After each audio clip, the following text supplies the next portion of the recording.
The Zionist movement, political Zionism, picks up steam. We're headed into the 20th century, and then the entire world is shaken up.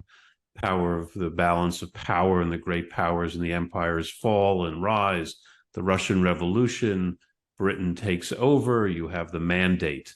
Why does Britain issue the Balfour Declaration? Is that coming from a strictly political, geopolitical consideration? What was behind that declaration? Great question. So again, we have to give credit where credit is due. I think we have to give credit to Herzl and political Zionism for at least putting the idea in the heads of the British politicians. And to that end, you had many amongst the British Parliament that were anywhere from being out and out Zionists to at least sympathetic to the Zionist cause.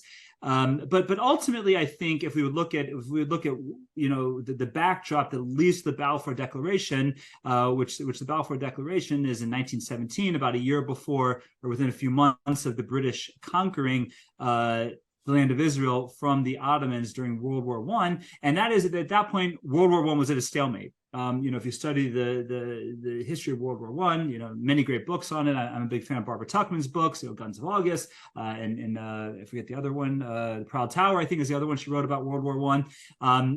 Great books that just show how the Germans and the Kaiser thought that this would be quick and easy, and even with the French resistance, they thought it'd be quick and easy, and it ended up into almost a 3-year stalemate.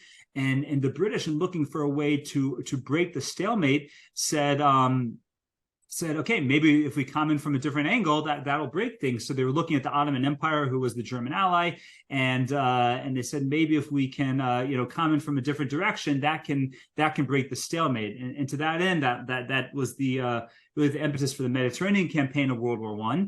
And the idea that became discussed within the British Empire was well, we know that the Arabs, so to speak, are going to be their allegiances with the Ottomans.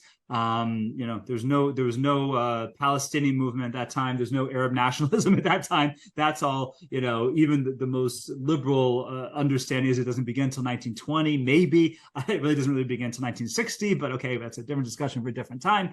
But they said maybe we can get some support behind what we're doing within Palestine and within world Jewry.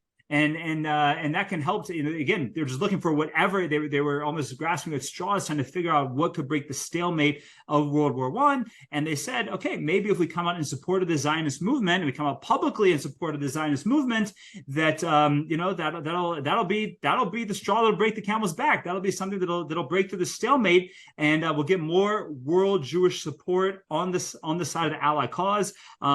Unlike in World War II, where world Jewry was, completely on the side of the Allies, that was not the case in World War I. You had many Jews fighting on the side of Germany and the Ottomans and the Austro-Hungarians. It's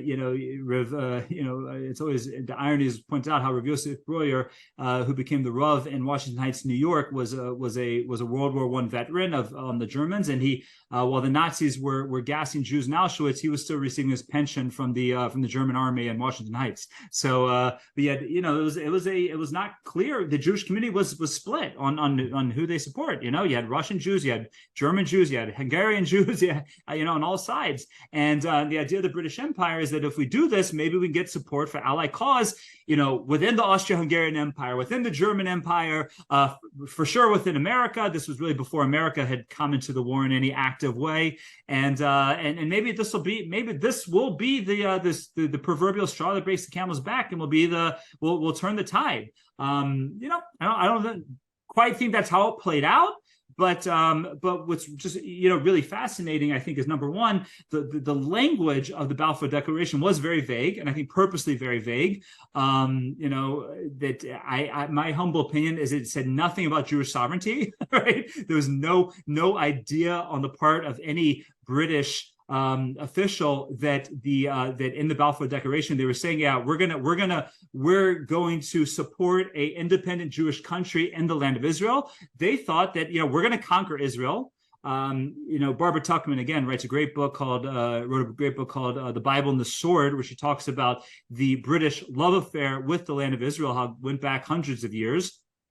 And they said, we're going to conquer Israel. It's going to be part of the British Empire. This was still very much in the time period of Imperial Britain, and that's where we're going to put the Jews, right? It's going to be the Jewish state of the British Empire, and we're going to build it up by bringing a lot of other Jews in there. But it's going to still be just part of our empire. That's what they had in mind. I really do believe that. And the letter was a letter written by Lord Balfour, who was the British foreign minister, to Lord Rothschild, again, another Rothschild, who was part of the House of Lords, and meant to be disseminated to the Jewish community for that purpose of really just gaining the support of the worldwide Jewish community for the Allied world effort in World War I.